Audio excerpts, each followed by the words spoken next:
د ژوند لاره روښانه که ښه غواړي نو راځئ وروڼو د خدای او د رسول د قدر وړ اورېدونکو ستاسو پام راړو د الحاج مولوي محمد یاسین فهیم صاحب د رسول الله صلی الله علیه وسلم د روزنې او تربیې وخپرونو ته په دې هیله چې په ژوند کې پوره ګټه ځینې حاصله کړئ.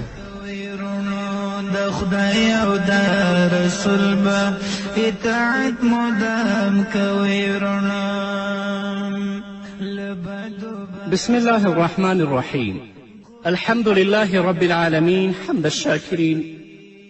الصلاة والسلام على سيد الأنبياء والمرسلين سيدنا ونبينا وشفيعنا ومولانا محمد وعلى آله وأصحابه الطيبين الطاهرين.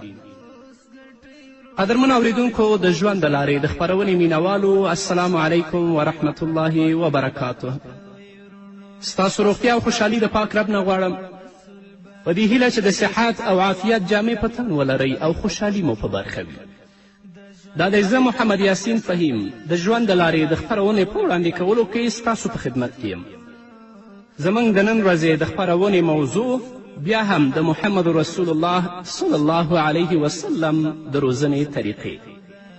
رسول اکرم صلی الله علیه وسلم به په خپل ژوند کې هغه کسانو لپاره چې د هغه د روزنې لاندې ول بیلګې او نمونې وړاندې کولې. که د حلم، د صبر او د بردباري بیلګه او نمونه تاسو ګورئ نو د حضرت انس رضی الله تعالی عنه دې روایت ته متوجه شئ. هغه فرمایي زه د رسول الله صلی الله علیه وسلم سره یو ځای روان وم چې د محمد رسول الله صلی الله علیه وسلم په مبارکو اوږو باندې یو نجراني ډبل څادر پروت و. یو بانډچي او صحرایي له شا څخه راغی او د محمد رسول الله صلی الله علیه وسلم څادر یې په زوره سره راکش که او ویل چې ای محمده د هغه مالونو څخه ما ته د راکولو حکم وکړه چې الله رب العزت تا ته درکړي دي. رسول الله صلی الله علیه وسلم بیرته ورته وکتل. بیا رسول الله وخندل او هغه ته د عطیې او بخشش ورکولو حکم وکړه چې تاسو دې ته مال ورکړئ. وګورئ قدرمنو اوریدونکو، نبی کریم صلی الله علیه وسلم که د عفوې، بخښنې او زغم نصیحت کوه نو خپله هم د بخښنې او زغم داسې یوه بیلګه وړاندې کوله چې په ټول تاریخ کې مثال نشي موندلی. نن بلونکی روزونکی باید هم که نورو ته د زغم او د صبر توصیه کوي پخپله باید هم زغم او صبر ولري لکه چې محمد رسول الله صلی الله علیه وسلم دا عملی بیلګې او نمونې خلکو ته وړاندې کولې. کله چې رسول الله صلی الله علیه وسلم مکې ته په کامیابي او فاتحانه انداز سره داخل شو نو د رسول الله صلی الله علیه وسلم په وړاندې د هغه دښمنان چې 20 کاله یې په مسلسله توګه له رسول الله صلی الله علیه وسلم سره جنگ او جګړې کړې وې بېوسه او ټیټ سر ولاړ ول. دا خلک په قانوني لحاظ، په ټولنیز اعتبار او د اخلاقي قانون له نظره مجرمان او د سر غوڅولو لایق ول. که د رسول الله صلی الله علیه وسلم پر ځای کم بل څوک وی نو ښه په ډک زړه به یې غچ او انتقام اخیستی وی، ولې د رسول الله صلی الله علیه وسلم د عفوې او بخښنې صفت پر ټولو ظلمونو او ربړونو غالبیږي او اعلان کوي چې اذهبوا فانتم الطلقاء. رسول الله وفرمیل نن تاسو د هیچ چا په ولکه کې نه یاستئ، زی تاسو ټول آزاد یاستئ. نو هغوی به هم د محمد رسول الله صلی الله علیه وسلم د دې مبارکو اخلاقو څخه متاثره کیدل او ګڼ شمیرو به د اسلام مقدس دین ته مخه راوړله. راشئ نن د خپل ژوند ته وګورئ. که 10 کاله مخکې 15 کاله مخکې چا موږ ته هم یوه تیزه خبره کړي د هغې د بدلې او د غج اخیستلو هغه حکم تروسه هم زموږ په مغزونو کې پروت دی. نه قدرمنو اوریدونکو، د بخښنې لاره غوره کړئ، د انتقام په ځای بخښنه وکړئ، الله رب العزت به تاسو ته عزت درکوي. رسول الله صلی الله علیه وسلم که د میلمستیا او د مهمان نوازی درس ورکولو نو د هغې غوره او بهترینه بیلګه یې رسول الله هم خپله وړاندې کوله. یو ځل یو کافر رسول الله صلی الله علیه وسلم سره میلمه شو. رسول اکرم صلی الله علیه وسلم هغه ته د یوې وزې شیدې راوړې. نو هغه کافر هغه ټولې شیدې وڅکلې. رسول الله صلی الله علیه وسلم بیا د بلې وزې شیدې راوغوښتلې، هغه یې هم وڅکلې تر څو چې هغه موړ نه شه. تر هغې رسول الله صلی الله علیه وسلم ورته شیدې راغوښتلې ان تر دې چې هغه د اوو وزو شیدې وڅکلې. خو رسول الله صلی الله علیه وسلم په هغه باندې کله هم تندی نه و ترش کړی، که مسلمان هم نه و. خو رسول الله صلی الله علیه وسلم تل لپاره د هغو غوښتنو ته لبیک ویلې. کیدای شي چې د رسول الله د اخلاقو نه متاثره شي او د اسلام په مقدس دین باندې مشرف شي.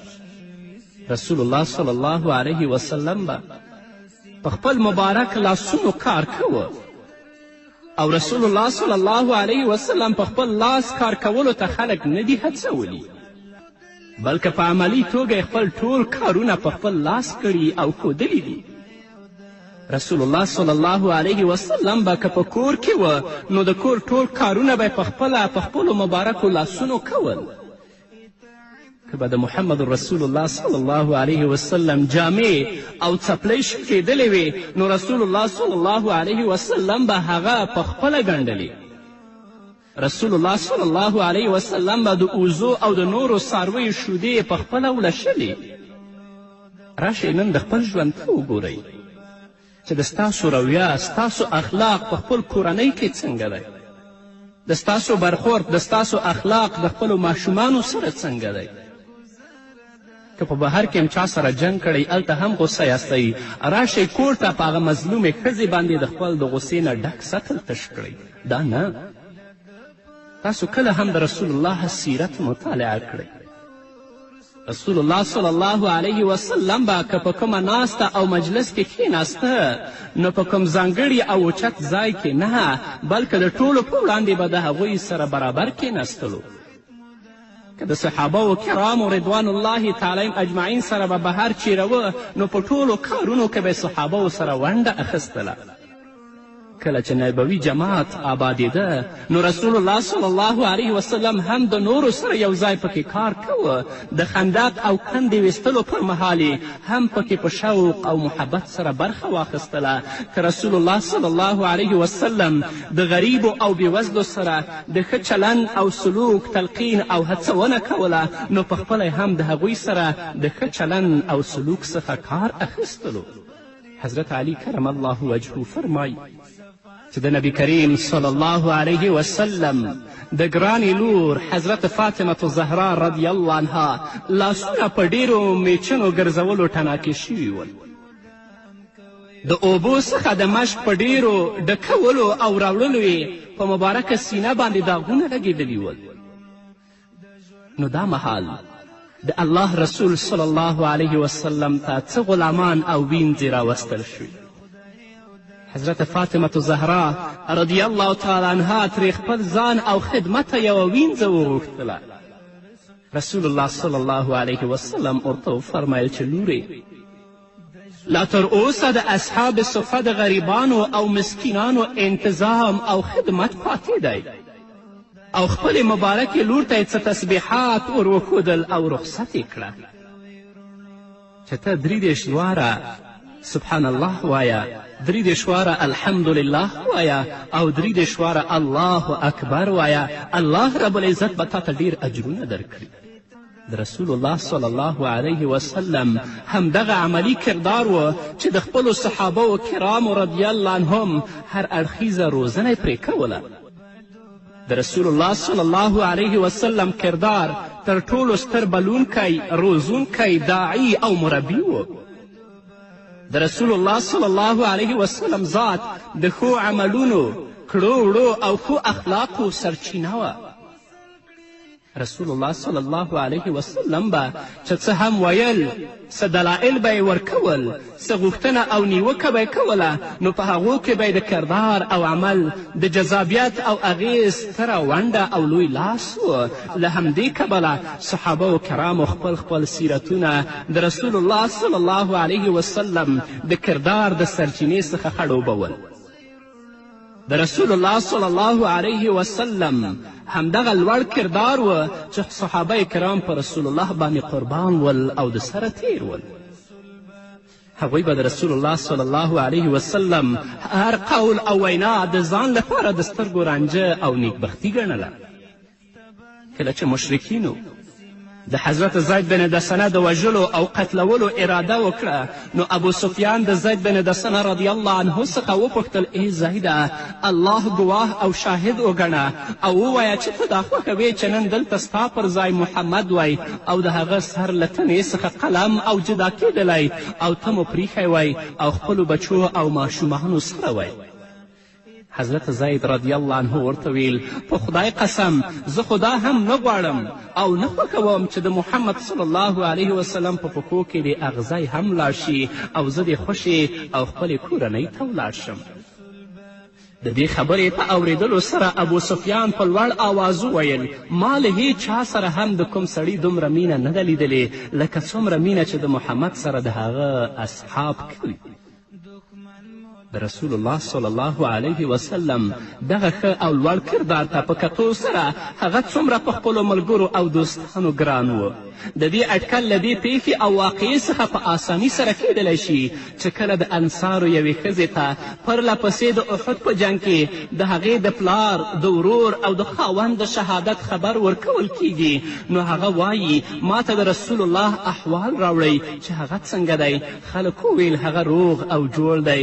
هغې ویل ما ته یې راوښایئ، زه هغه په خپلو سترګو لیدل غواړم. کله چې د انصارو ښځې رسول الله صلی الله علیه وسلم روغ او سلامت ولیده، نو چیغه یې کړه چې کل مصیبت بعدک جلل، ستا له سلامتي څخه وروسته پر ما هر مصیبت آسانه دی.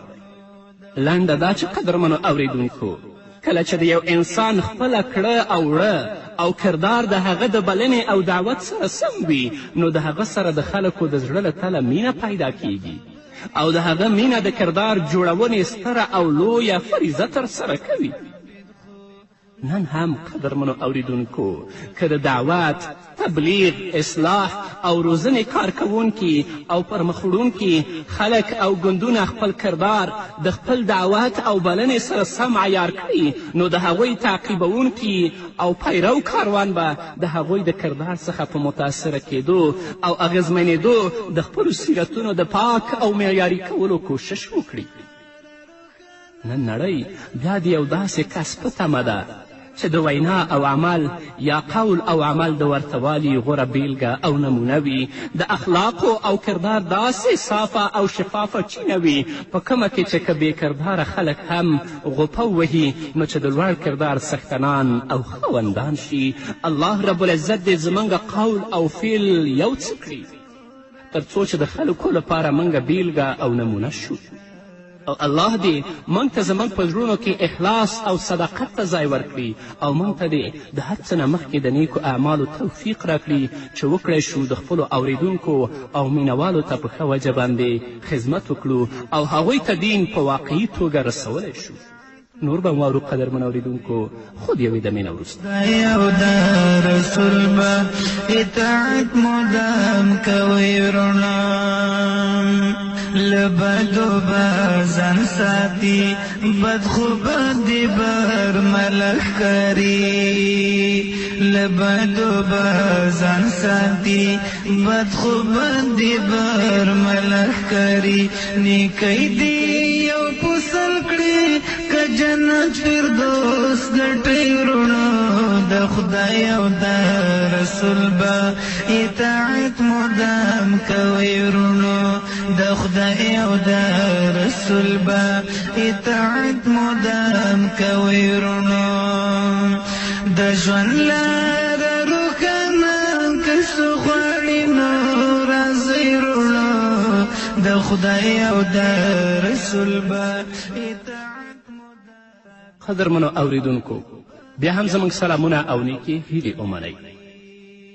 لنډه دا چې نبی کریم صلی الله علیه وسلم د هر چا لپاره یوه غوره او بهترینه نمونه وه. ځکه نو ویل شوي چې د صحابه کرامو رضی الله عنهم د سیرتونو او اخلاقو په تعمیر او جوړېدو کې تر ټول مهم او مؤثر رول د نبی کریم صلی الله علیه وسلم عملی ژوند لوبولی دی. رسول الله صلی الله علیه وسلم په هره معامله کې د تقلید او اتباع یوه نمونه وه. په هیڅ کار او مرحله کې هم د رسول الله صلی الله علیه وسلم په قول او عمل کې تضاد نه موندل کېده. رسول الله به چې څه ویل هغه به کول او چې څه به کول هغه به ویل. دا هغه ستر او لوړ کردار و کوم چې په زرګونو کردارونه وزیږول. که له یوې خوا په خپله نبی کریم صلی الله علیه وسلم یوه غوره نمونه وه، نو له بلې خوا یې هڅه کوله چې د هغه صحابه کرام د نورو لپاره بهترینې نمونې او بیلګې شي. له دې څخه موږ دا درس ترلاسه کولی شو چې د اصلاح او روزنې په لړ کې که انسان له یوې خوا په خپله د نورو لپاره غوره نمونه وي، نو له بله پلوه دا هم د هغه په مسؤلیتونو کې راځي چې د خپلې روزنې لاندې کسان هم د نورو لپاره د بیلګې او نمونې ګرځولو او جوړولو هڅه او هاند وکړي. بلونکی او دعوتګر او مبلغ که خپله د نورو کسانو لپاره نمونه او بیلګه ده، نو باید هغه کسان چې د ده اوریدونکي دي، د ده د روزنې لاندې دي، هغه د هم نورو لپاره بیلګې او نمونې شي چې دا کس مخکې په کومو اعمالو اخته و او اوس څنګه د الله رب العزت اوامرو ته یې غاړه ایښې ده. نعمان بن بشیر رضی الله تعالی عنه وایي یو ځلې زه خپل پلار رسول الله صلی الله علیه وسلم ته بوتلم. هلته هغه ما ته په اشاره کولو سره وویل ای د الله رسوله زما سره چې کوم غلام و هغه ما خپل دغه زوی ته ورکړی دی. رسول الله صلی الله علیه وسلم پوښتنه وکړه آیا تا خپلو ټولو زامنو ته غلامان ورکړي دي؟ زما پلار وویل نه. رسول الله صلی الله علیه وسلم ورته وویل د الله تعالی څخه وویرېږه او د اولاد په سلسله کې د عدل او انصاف څخه کار واخله. یعنی غلام یوازې خپل یو زوی ته مه ورکوه. همدارنګه حضرت انس رضی الله تعالی عنه فرمایي چې رسول الله صلی الله علیه وسلم سره یو کس ناست و. دا مهال د هغه یو زوی راغی. هغه کس خپل دغه زوی خپل کړه او په خپل زنګون یې کینوه. لږ ساعت وروسته د هغه لور راغلله او هغه یې خپلې مخې ته کینوله. ښکل یې نه کړه. د دې په لیدلو سره ورته رسول الله صلی الله علیه وسلم ویل تا د دې دواړو سره ولې د انصاف او برابري چلند ونه که؟ قدرمنو اوریدونکو، په دې پیښو او واقعاتو غور کولو څخه دا څرګندیږي چې رسول الله صلی الله علیه وسلم والدینو ته مور او پلار ته دوه لارښوونې کولې. یو دا چې د اولاد ترمنځ باید د عدل او مساوات څخه کار واخیستلی شي، ځکه چې د هغوی ترمنځ فرق او نابرابروالی ظلم دی. دویم دا چې هغه باید د خپلو اولادونو لپاره د عدل، انصاف، مساوات او برابري یوه غوره نمونه شي، تر څو چې د اولاد د حقوقو د ادا کولو په خوا کې د هغوی د تربیت او روزنې وسیله او ذریعه هم وګرځي. نن راشئ خپل ژوند ته وګورئ چې زموږ چلند او زموږ رویه خپل اولاد سره څنګه ده او زامنو سره څنګه ده، لورګانو سره څنګه ده. د سهل بن سعد رضی الله تعالی عنه څخه روایت دی چې رسول الله صلی الله علیه وسلم ته څه شربت راوړل شول. دا مهال په مجلس کې څه نور کسان هم ناست وو. ښي اړخ ته یو هلک ناست و او چپ اړخ ته یې سپین ږیری ناست و. نو رسول الله صلی الله علیه وسلم ښي اړخ ته ناست هلک ته وویل چې آیا اجازه ده چې زه دا شربت لومړی سپین ږیري ته ورکړم؟ که په دې غور وشي قدرمنو اوریدونکو، نو رسول الله صلی الله علیه وسلم کولی شول چې د معمول او عادت سره سم لومړی د ښي اړخ څخه شروع کړی وی او په دې کار به پرې د چا اعتراض هم نه و. او که یې غوښتي وی نو د سپین ږیرو په لحاظ ساتلو به یې پیاله لومړی هغه ته ورکړې وی او په دې به د هغه هلک هم څه اعتراض نه و، ځکه چې د هلک په نسبت سپین ږیري او بوډاګان د ترجیح وړ دي.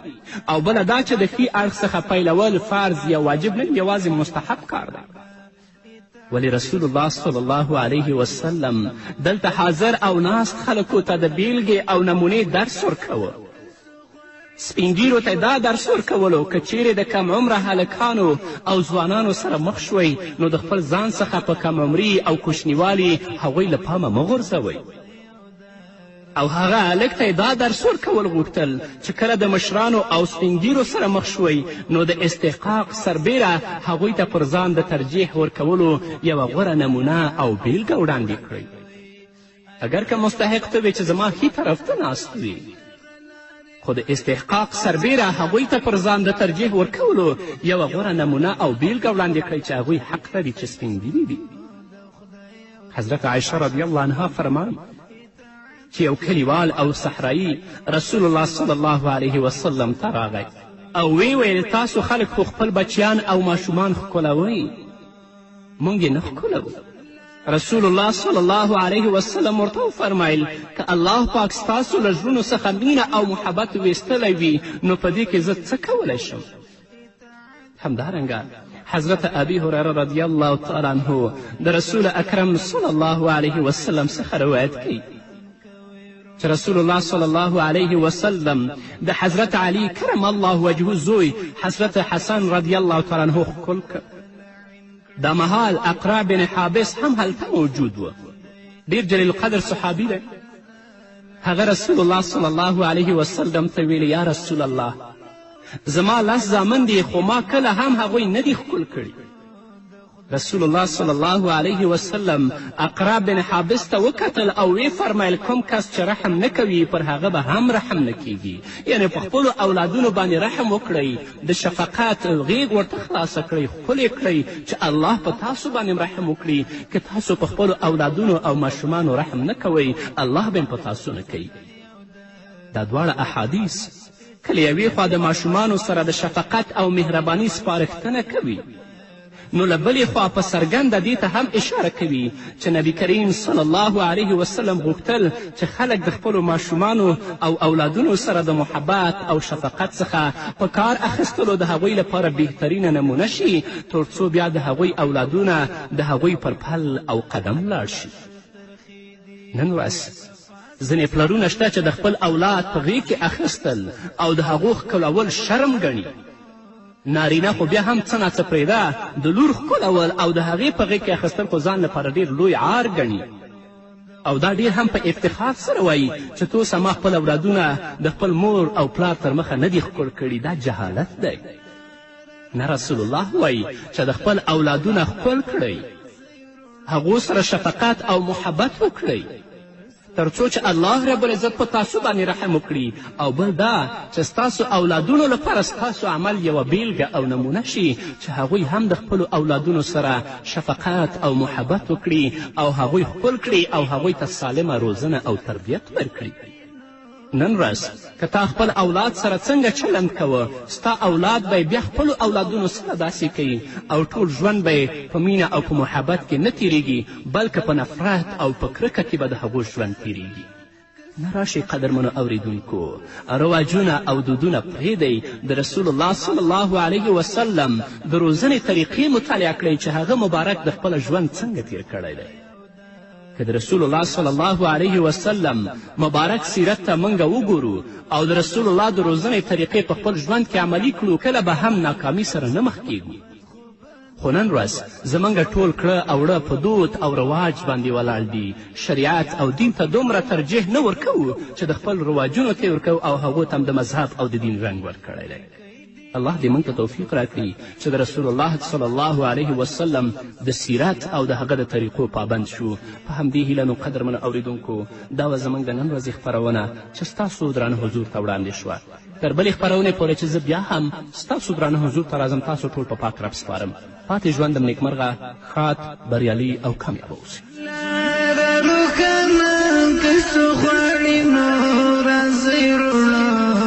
د خدای او د رسول به اطاعت مدام کوئ ورونو. د خدای او د رسول به اطاعت مدام کوئ ورونو. ټي وي کې بل ویسیار کې تباهۍ دې داسې ما کوئ الله چې در ښودلی هغه لارې باندې زیرونو الله ښودلی هغه لاره باندې زیرونو د خدای او د رسول به اطاعت مدام کوئ ورونو د خدای او د رسول به اطاعت مدام کوئ ورونو د ژوند لاره روښانه که څه غواړي نو راځئ ورونو د خدای او د رسول به اطاعت مدام کوئ ورونو د خدای او د رسول به اطاعت مدام کوئ ورونو دښمن مو دا شیطان دی درګذر د لعن کړئ دښمن مو دا شیطان دی درګذر د لعن کړئ د ده په فریبونو ولې ځان په اور سوځئ ورونو د خدای او د رسول به اطاعت مدام کوئ ورونو د خدای او د رسول به